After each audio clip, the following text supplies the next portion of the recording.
మీరు ఆ tube YouTube అంటే మరి మీ అసలు ట్యూబులు బయట పెడితే మీరు ఎవరు తిరగలేరు. కాబట్టి మీ పరిమితుల్లో మీరు ఉండండి. పాలకులు ఎవరైనా కూడా మేము సీరియస్గా వార్నింగ్ ఇస్తున్నాం. మీ బతుకులేందో, మీ జీవితాలేందో, మీ నైతిక నియమాలేందో మాకు తెలుసు. ఇలా మా వల్ల సమాజానికి ఉపయోగం జరుగుతుంది. ఒకవేళ మా వల్ల సమాజానికి నష్టం జరిగితే సమాజమే మమ్మల్ని బ్లాక్ చేస్తుంది. ఒకవేళ తెలంగాణ విఠల్ అనే ఒక యూట్యూబ్ ఛానల్ పెట్టుకొని నేను నా నోటికి వచ్చినట్టు మాట్లాడి నా ఇష్టం వచ్చినట్టు ప్రచారం చేస్తే ప్రజలే నన్ను అన్స్క్రైబ్ చేస్తారు, యూట్యూబ్ నన్ను బ్యాన్ చేస్తుంది. దయచేసి ప్రభుత్వాలకు ఎట్టి పరిస్థితుల్లో మనం అవకాశం కల్పించవద్దు.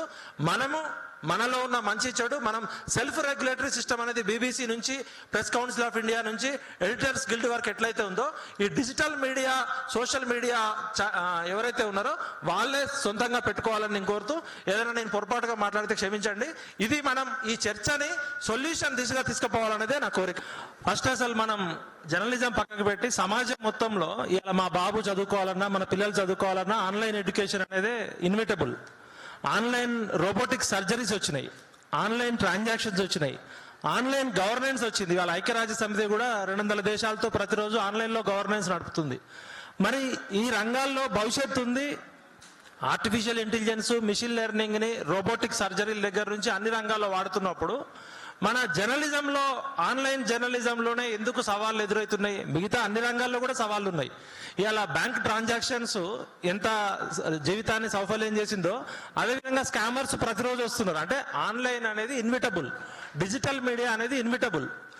మరి ఎందుకు పాలకులు ఈ విధంగా మాట్లాడుతున్నారంటే, ఇప్పుడు గోడ పత్రికల్లో స్వాతంత్రోద్యమంలో గాంధీ గారు, అంబేద్కర్ గారు గోడ పత్రికలు, కరపత్రాలు, వారపత్రికల దగ్గర నుంచి ఈరోజు డిజిటల్ ఒక నిమిషమే డిస్టర్బ్. ఎందుకు అంటే ఈ ఇన్ఫర్మేషన్ అనేది డెమోక్రటిక్ రెవల్యూషన్ అయింది. ఇలా మొత్తం ప్రపంచంలో విప్లవాలు, ఉద్యమాలు, ప్రశ్న అంతా కూడా మొబైల్ నుంచి వస్తుంది. పాలకులకి, ఏ పాలకులైనా, నియంతృత్వాలైనా, ప్రజాస్వామ్య ముసుగులో ఉన్న పాలకులైనా కూడా ప్రశ్న అనేది వాళ్ళు ప్రతిపక్షంలో ఉన్నప్పుడు యాక్సెప్ట్ చేస్తారు తప్ప, పాలకులుగా ఉన్నప్పుడు ప్రశ్నే నాగరికత, ప్రశ్నే ప్రజాస్వామ్యం, ప్రశ్నే నాగరిక సమాజాన్ని ముందుకు తీసుకెళ్తుంది. ఆ ప్రశ్న నుంచే నేను జర్నలిజం పిహెచ్డి చేసేటప్పుడు నాది political economy of AP media అనే టాపిక్. నేను నామ్ చామ్స్కీ గారికి ఒక మెయిల్ పెట్టినాం. పొలిటికల్ ఎకానమీని డిఫైన్ చేయడానికి మన దగ్గర ఇండియన్ డయాస్పోరా లేదు అన్నప్పుడు ఆయన వరల్డ్ సోషల్ ఫోరం బాంబేలో వచ్చినప్పుడు మేము ఇంటర్వ్యూ తీసుకున్నాం. 3 years ముందు మా జర్నలిజం డిపార్ట్మెంట్ రాస్తే ఆయన వరల్డ్ సోషల్ ఫోరం మీటింగ్స్కి వచ్చినప్పుడు మా జర్నలిజం డిపార్ట్మెంట్కి ఇచ్చారు. ఏది వార్త, ఎవరు రిపోర్టరు, ఎవరు జర్నలిస్టు అనేది డెఫినేషన్ వచ్చినప్పుడు ఆయన సింప్లిఫై చేసిండు. Noam Chomsky the manufacturing consent and thought policing అని 2 పుస్తకాలు ప్రపంచం మొత్తాన్ని కూడా అమెరికా సామ్రాజ్యవాద ముసుగులో ఏ విధంగా సమాచార సాధనాల్ని నియంత్రితం చేస్తున్నాం అంటే, ఒక మ్యాసచ్యూట్స్ ఇన్స్టిట్యూట్ ఆఫ్ టెక్నాలజీ MIT ల్యాబ్లో లింగ్విస్టిక్స్ ప్రొఫెసర్ ఇచ్చిన పుస్తకాలు ప్రపంచం మొత్తానికి సమాచార సాధనాలకి ప్రజాభిప్రాయాన్ని వ్యక్తం చేసే ఏ సమాచార సాధనమైనా అది జర్నలిజం కిందకే వస్తుంది. జర్నలిజం అంటే ప్రజలకి పనికొచ్చే వార్తని స్వేచ్ఛగా, నిర్భయంగా చెప్పే ఎవరైనా జర్నలిస్టే. దానికి స్వేచ్ఛ, స్వాతంత్రం కల్పించాల్సిన బాధ్యత పాలకులది అన్నాడు. వార్త అంటే ఏమిటి అనేది చాలా డెఫినేషన్ జరిగింది. మనిషి కుక్కను గరిస్తే వార్తనా, కుక్క మనిషిని గరిస్తే వార్తనా, సెన్సేషనలిజం వార్త అన్నప్పుడు ABK ప్రసాద్ గారు ప్రజలకు పనికొచ్చే ఏ సమాచారమైనా వార్తే అని చెప్పారు. ప్రజలకు పనికిరాని ఏ సమాచారం కూడా అది ఫస్ట్ ప్రయారిటీ కాదు. అది ఎంటర్టైన్మెంట్ న్యూస్ కావచ్చు, క్రికెట్ న్యూస్ కావచ్చు, స్పోర్ట్స్ న్యూస్ కావచ్చు. ప్రజల జీవితాల్లో వెలుగులు నింపే వార్తని చేరవేసే ప్రతి ఒక్కడు జర్నలిస్టే. అది కరపత్రం కావచ్చు, గోడపత్రిక కావచ్చు, యూట్యూబర్ కావచ్చు, వాట్సాప్ కావచ్చు, సోషల్ మీడియా కావచ్చు. ఇప్పుడు మాకు జర్నలిజంలో నేను BCJ, MCJ, MPhil, PhD చేసుకొని కోటి ఉమెన్స్ కాలేజీలో కొన్ని సంవత్సరాలు జర్నలిజం అసిస్టెంట్ ప్రొఫెసర్ కూడా పనిచేసిన కాబట్టి మాకు ప్రశ్న ఎదురెత్తింది. అసలు రిపోర్టర్ అంటే ఏంటి, జర్నలిస్ట్ అంటే ఎవరు, స్ట్రింగర్ అంటే ఎవరు, కరస్పాండెంట్ అంటే ఎవరు? ఈ రకరకాల పదాలు ఉన్నా కూడా మాకు మేము విద్యార్థులకు చెప్పేటప్పుడు కానీ మేము చదువుకునేటప్పుడు మా ప్రొఫెసర్ చెప్పింది ఏంటంటే, సమాజంలో ఉన్న 4 దిక్కుల నుంచి వచ్చే సమాచారము విశ్వసనీయత ఉండాలి, ఖచ్చితత్వం ఉండాలి, అది నిజమై ఉండాలి. మనం చెప్పేది నిజమైతే అది వార్త అవుతుంది. ఫేక్ న్యూస్ ఫేక్ అనేది ఉండదు. అది వార్త అయితే ఖచ్చితంగా అది నిజమవుతుంది. ఫేక్ న్యూస్ అంటే అది వార్త కానట్టే. అంటే వార్తలు చేరవేసే ఎవరైనా కూడా జర్నలిస్టులే. ఇప్పుడు social media YouTubers Revanth Reddy గారు మాట్లాడిన నేపథ్యం మనందరికీ తెలుసు. ఈ చర్చలో నేనెందుకు పాల్గొంటున్నా అంటే, ఒక 20 సంవత్సరాలు జర్నలిస్ట్గా పనిచేసి, తెలంగాణ ఉద్యమంలో యాక్టివిస్ట్గా పనిచేసి, కొన్ని రాజకీయ పార్టీలతో ప్రత్యక్షంగా పరోక్షంగా పనిచేసిన తర్వాత యథార్థవాది, లోక విరోధి నేను గత 15 ఏళ్ళ నుంచి ఉద్యమంలో ఉన్నప్పుడు కానీ కేసీఆర్ గారు మంచి చేసినప్పుడు పొగిడినాం, చెడు చేసినప్పుడు విమర్శించాం. నిజం మాట్లాడితే ఎవరికి నచ్చదు. ఇప్పుడు ఇలా విఠల్ ఒక కేసీఆర్ గురించి అనుకూలంగా మాట్లాడితే కాంగ్రెస్ వాళ్ళు ఏమంటారు, మొన్నటిదాకా కేసీఆర్ తిట్టిండు, ఇప్పుడు కేసీఆర్కి అమ్ముడు పోయిండు, లేకపోతే టీఆర్ఎస్ వాళ్ళు పెట్టిన మీటింగ్లోకి పోయి రౌండ్ టేబుల్లో మాట్లాడుతూ ఉంటారు. రేపు పొద్దున నేను మోడీ గారు నచ్చకపోతే మాట్లాడితే మొన్నటిదాకా బండి సంజయ్ ఆయన విఠల్ జైల్లో ఉన్నప్పుడు కాపాడిండు, ఇప్పుడు వచ్చి బీజేపీని తిడుతున్నారు. అంటే మనకి రంగులు అంటగట్టాలనే చూస్తుంది సమాజం ఎప్పుడు కూడా. ఎందుకంటే పాలకులు ఎప్పుడు కూడా ప్రశ్నని స్వేచ్ఛగా నిర్భయంగా వదిలేయరు. ప్రశ్నకి ఏదో ఒక ట్యాగ్ లైన్ చెప్తారు. మనం జనరల్గా జర్నలిస్టులకు ఉంటే వాళ్ళకి నచ్చదు. మనకేదో ఒక రంగు అంటగట్టాలి. విఠల్ అనేటోడు పలానా పార్టీకి అమ్ముడు పోయిండు, లేకపోతే పలానా బండి సంజయ్ దగ్గర 3 కోట్లు తీసుకున్నాడు, లేకపోతే మొన్నటి దాకా కేసీఆర్ తిట్టిండు, ఇప్పుడు కేసీఆర్ని పోగొడుతున్నాడు. అంటే మనం నిర్భయంగా మాట్లాడితే పాలకులు నచ్చదు. ఇవాళ రేవంత్ రెడ్డి గారు కూడా జాగృతి అనే పత్రికలో ఒక జర్నలిస్ట్గా పనిచేసిన అనుభవం ఉంది. ఆయన ఎందుకు మాట్లాడుతున్నాడంటే ఆయన పునాది ఆయన పాజిటివ్ బలంతో వచ్చిన పునాది కాదు. సోషల్ మీడియా బలము, ఉద్యమకారులు కేసీఆర్ని వ్యతిరేకిస్తే వచ్చిన బలము, తెలంగాణ సమాజం మొత్తంలో వచ్చిన బలంని కేసీఆర్ మీద ఉన్న వ్యతిరేక నెగిటివ్ ఎనర్జీ నుంచి ఇలా రేవంత్ రెడ్డి అనేటోడు సోషల్ మీడియా ద్వారా ముఖ్యమంత్రి అయ్యిండు.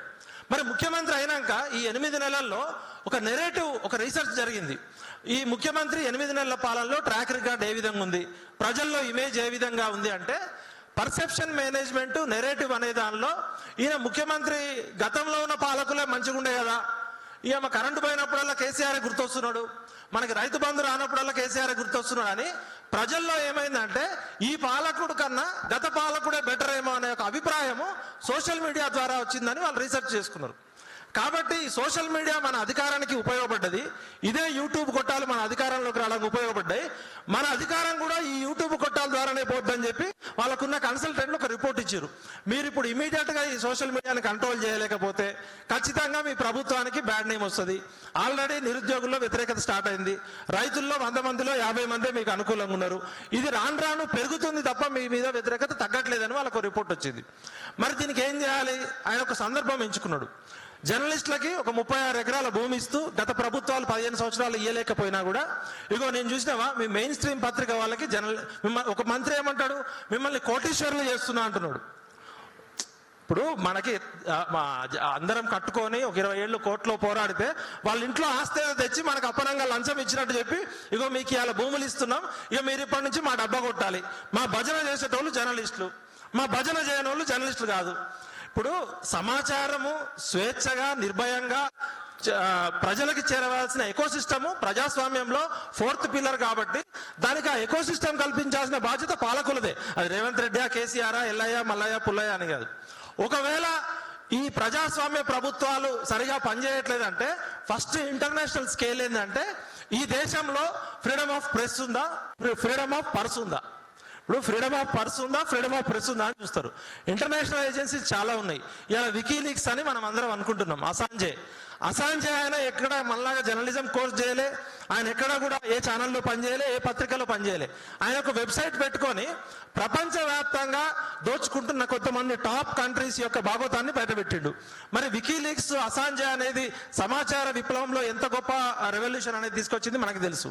అదేవిధంగా తెహల్కా అనేది మనకు గుర్తు. ఒక వెబ్సైట్ తెహల్కాలో ఒక చిన్న రిపోర్టింగ్ చేస్తే ఒక ప్రభుత్వమే ఓడిపోయే పరిస్థితి వచ్చింది. నిజాన్ని చెప్పేటోడు ఎవడైనా జర్నలిస్టే. ఈ భారతదేశంలో రాజ్యాంగం 19(1)A ఆర్టికల్ కింద సమాచార స్వేచ్ఛ, వాక్ స్వాతంత్ర హక్కు ఏ విధంగా ఇచ్చిందో ఈ పత్రికా స్వేచ్ఛ కూడా అంతే. దీనికేం సపరేట్ కొమ్ములు లేవు, సపరేట్ నియంత్రణ లేదు. ఇప్పుడు ఈ చర్చలో నేను పాల్గొనడానికి ముఖ్య కారణం ఏంటంటే మొన్న జీటీవీ వాళ్ళు ఒక రౌండ్ టేబుల్ కాన్ఫరెన్స్ పెట్టారు. మన జీటీవీ భరత్ కొంతమంది సీనియర్ జర్నలిస్టులతో అన్న కూడా పార్టిసిపేట్ చేశారు. ఎక్కడో ఒక చోట ఇది ప్రొఫెషన్ అని మనం గర్వపడుతున్నప్పుడు డాక్టర్ ఒక ప్రొఫెషన్, లాయర్ ఒక ప్రొఫెషన్, మిగతా ప్రొఫెషన్ లాగానే మనది ప్రొఫెషన్ అని మనం అనుకుంటే ఈ ప్రొఫెషన్కి అర్హత ఏంటి, అనుభవం ఏంటి, శిక్షణ ఏంటి, నైపుణ్యం ఏంటి, దీనికి ఒక కోడ్ ఆఫ్ కాండక్ట్ అయితే ఉండాలి కదా. ఇప్పుడు డాక్టర్ వృత్తికి డాక్టర్ కోడ్ ఆఫ్ కాండక్ట్ ఉంటుంది, లాయర్ వృత్తికి లాయర్ కోడ్ ఆఫ్ కాండక్ట్ ఉంటుంది. ఇప్పుడు ప్రింట్ మీడియాకి press council of India guide lines ఉన్నాయి, పిఐబి అక్రిడేషన్ కార్డ్స్ ఉన్నాయి. 100 సంవత్సరాల నుంచి ఉంది కాబట్టి దానికి ఒక ఎవల్యూషన్ లో కొంత మంచి చెడు ఒక స్కేల్ అనేది ఏర్పడ్డది. ఎడిటర్స్ గిల్డ్ ఉంది, అదేవిధంగా నేను ఎలక్ట్రానిక్ మీడియాలో 96, 97లో పార్టిసిపేట్ చేసినప్పుడు shaking news, breaking news, sensationism, 24 hour news channels. అప్పుడు అసలు న్యూస్ దూరదర్శన్లో న్యూస్ వస్తేనే మనకు గొప్ప ఉండేది. ఈరోజు 24 అవర్స్ న్యూస్ ఇచ్చినా కూడా ఎవరు చూడట్లే. ఎందుకంటే ఇట్స్ ప్రాసెస్ ఆఫ్ ఎవల్యూషన్లో దేనికి క్రెడిబిలిటీ ఉంటుందో, దేనికి ప్రజలు ఆదరిస్తారో అది మాత్రమే ఉంటుంది. ఒకప్పుడు టీవీ ఛానల్లో డిస్కషన్ పార్టిసిపేట్ చేయాలంటే వారంలో ఒక్కసారి వాళ్ళు ఎప్పుడు పిలుస్తారో, వాళ్ళు పిలిస్తే మనం ఎప్పుడు చెప్పాలనేది ఉండదు. ఇప్పుడు నాకే ఆలోచన వచ్చినా, మీకే ఆలోచన వచ్చినా మీ ఫోన్లో షూట్ చేసుకొని మీరు ప్రజలతో సమాచారాన్ని పంచుకుంటున్నారు. పాలకులకు ఎప్పుడు కూడా ప్రజలకి నిజం తెలవడం అనేది వీలైనంతగా వాళ్ళు ఆపుతారు. మనకి మనమే ఒక సెల్ఫ్ రెగ్యులేటరీ కమిటీ పెట్టుకోవాలా. దీనికి మనమేం కొత్త కాదు. ప్రపంచవ్యాప్తంగా బీబీసీ ఏర్పడ్డప్పుడు కూడా బ్రిటిష్ ప్రజల సొమ్ముతోటి వాళ్ళు ఒక బీబీసీ అనే ఒక ఛానల్ ఏర్పరచుకున్నప్పుడు మరి దీన్ని ఎవరు కంట్రోల్ చేయాలి? బ్రిటిష్ ప్రభుత్వం కంట్రోల్ చేయాలా, లేకపోతే సమాజంలో ఎవరు కంట్రోల్ చేయాలన్నప్పుడు సెల్ఫ్ అంబుడ్స్మెన్ సిస్టమ్ అనేది పెట్టుకున్నారు వాళ్ళు. ఆ గైడ్ లైన్స్ ఉన్నాయి. అదేవిధంగా national broadcasting association guide lines ఉన్నాయి. మనం దీన్ని ఫస్ట్ వృత్తిగా స్వీకరించి నేను ఒక డిజిటల్ మీడియా జర్నలిస్ట్ని, నేను ఒక యూట్యూబర్ని, లేదా నేను ఒక సోషల్ మీడియా ఇన్ఫ్లుయెన్సర్ అనుకున్నప్పుడు మన వృత్తికి మనం గౌరవించుకోవాలంటే కొన్ని నైతిక విలువలు ఉండాలి. ఎందుకంటే జర్నలిస్టులకి ప్రధానమైన మొట్టమొదటి రూలు సామాజిక బాధ్యత. మిగతా వృత్తులకి సామాజిక బాధ్యత అనేది సెకండ్ వస్తుంది. మనం ఫస్ట్ సామాజిక బాధ్యత అనేది ఉంటుంది. కాబట్టి మనం వాడే భాష కావని, మనం మాట్లాడుతున్న తీరు కానీ, వ్యక్తిగత స్వేచ్ఛని ఎంతవరకు క్రాస్ చేయాలి అనేది ఒక గవర్నమెంటో, ఒక రేవంత్ రెడ్డో, ఒక మోడీయో, ఒక ఎల్ఐయో పెడితే మనకి అది మంచిది కాదు. కాబట్టి మనకి మనమే ఈ డిస్కషన్ ద్వారా మనం ఏ భాష మాట్లాడితే బాగుంటుంది, ఎంతవరకు మనం లిమిట్ చేయొచ్చు. ప్రతిదానికి అతి సర్వత్రా వర్జయతే అని ఉంటుంది. వినాశకాలే విపరీత బుద్ధి అన్నట్టు విపరీత ధోరణులు దేనిలో వచ్చినా కూడా అది మనందరికీ నష్టమే. ఇక్కడ కూర్చున్న మనందరికీ మనకు తెలుసు, మనం ఒక్కొక్కరం ఏ పార్టీకి అనుకూలంగా ఉంటాము, ఏ పార్టీ రిలేషన్స్తో క్లోజ్గా ఉంటాము. మనందరం కూడా వ్యక్తులమే. వార్త చెప్పేటప్పుడు నిజాయితీగా, నిర్భయంగా నిజం చెప్పడం మన బాధ్యత. వ్యాఖ్యానం చేసేటప్పుడు, విశ్లేషణ చేసేటప్పుడు మనం కూడా మనుషులమే. ఒక్కొక్కరికి ఒక్కొక్క ఐడియాలజీ ఉండొచ్చు, ఒక్కొక్కరికి ఒక్కొక్క మనుషులమే. కాబట్టి సెల్ఫ్ రెగ్యులేటరీ సిస్టమ్ అనేది ఇంటర్నేషనల్ వైడ్ గా డిజిటల్ మీడియాలో యూట్యూబే కొన్ని గైడ్ లైన్స్ పెట్టింది. మనం విచలవిడిగా చేస్తే యూట్యూబ్ కూడా మనని బ్లాక్ చేస్తుంది కదా. ప్రభుత్వాలు ఏం చేస్తాయంటే మనలో ఉన్న ఒక 10% లోపాలను చూపించి మొత్తాన్ని కంట్రోల్ చేయాలని చూస్తుంది. ఖచ్చితంగా డిజిటల్ మీడియా అనేది, సోషల్ మీడియా అనేది భవిష్యత్తే. దీన్ని ఆపే శక్తి ఈ ప్రపంచంలో ఎవరికి లేదు. యూట్యూబే 4 సంవత్సరాల క్రితం ఒక ఇంటర్నేషనల్ సెమినార్ జరిగినప్పుడు వాళ్ళు ఏం చెప్పారంటే, మా యూట్యూబ్లో ఒక్క రోజు అప్లోడ్ అయ్యే సమాచారము 80 సంవత్సరాలు ఒక మనిషి జీవితకాలం చూసినా సరిపోనంత సమాచారం, కంటెంట్ అప్లోడ్ అవుతుంది. మేము కంట్రోల్ చేయాలన్నా కూడా అంత ఈజీ కాదు మాకు. కాబట్టి ఇది ఏ ఫీల్డ్కి సంబంధించిన ఆ ఫీల్డ్ పెద్దలు, ప్రింట్ మీడియా పెద్దలు కావచ్చు, ఎలక్ట్రానిక్ మీడియా పెద్దలు కావచ్చు, డిజిటల్ మీడియా పెద్దలు కావచ్చు, కూర్చొని ఇప్పుడు ప్రింట్ మీడియాలో ఎక్స్పీరియన్స్ ఉన్న వాళ్ళు డిజిటల్ మీడియా డైనమిక్స్ తెలియకపోవచ్చు, ఎలక్ట్రానిక్ మీడియాలో ఎక్స్పర్టైజ్ ఉన్న వాళ్ళు యూట్యూబర్ కష్టాలు తెలియకపోవచ్చు. కాబట్టి ఫస్ట్ ఎవరైతే ఈ డిజిటల్ మీడియాని, సోషల్ మీడియాని వృత్తిగా స్వీకరిస్తున్నారో మనకి మనమే మన బాధలేంటి, మన సవాళ్ళు ఏంటి, మన కష్టాలు ఏంటి అనేది మనకి మనం పెట్టుకుంటే మనందరం కలిసి ఒక డ్రాఫ్ట్ తయారు చేసుకుందాం. దీనికి అవసరమైతే ఒక 1 డేనో 2 డేనో వర్క్ షాప్ పెట్టుకుందాం. ఇప్పుడు శ్రీనివాస్ రెడ్డి గారి వయసు ఆయన 70 సంవత్సరాలు. ఆయనకు తెలియకపోవచ్చు యూట్యూబ్లో డైనమిక్స్. లేకపోతే నేను ఒక 20 సంవత్సరాలు టీవీ ఛానల్లో పనిచేసిన, నాకు తెలియకపోవచ్చు. ఇప్పుడున్న కొత్త తరం ఈ వృత్తిలోకి రావాలనుకునేటోళ్ళకి గౌరవం ఇవ్వాలంటే ఫస్ట్ దానికి ఖచ్చితంగా కూడా అర్హత ఉండాలి, అనుభవం ఉండాలి, నైపుణ్యం ఉండాలి, శిక్షణ ఉండాలి, నైతిక నియమావళి అనేది, కోడ్ ఆఫ్ కండక్ట్ అనేది మనకి మనమే పెట్టుకోవాల్సిన బాధ్యత ఉంది. కాబట్టి ఖచ్చితంగా ఈ డిస్కషన్లో మనం రాజకీయాలు, రేవంత్ రెడ్డి, కేసీఆర్ వాళ్ళు ఇప్పుడు మనని జర్నలిస్టా కాదా అని ఆయన అడుగుతున్నాడు. మరి రాజకీయ నాయకుడు అంటే ఏంది డెఫినేషన్? ఎవరు రాజకీయ నాయకుడు? ఇప్పుడు పొలిటీషియన్ కూడా అర్హతలు ఏం లేవు కదా. ఈ అర్హతలు ఉన్నోడే ముఖ్యమంత్రి కావాలి, ఈ అర్హతలు ఉన్నోడే ప్రధానమంత్రి కావాలి, ఈ అర్హతలు ఉన్నోడే ఎమ్మెల్యే కావాలని ఏమి లేదు కదా. కాబట్టి గొంగట్లో కూర్చొని ఎంటికలు ఏరుకోవద్దు.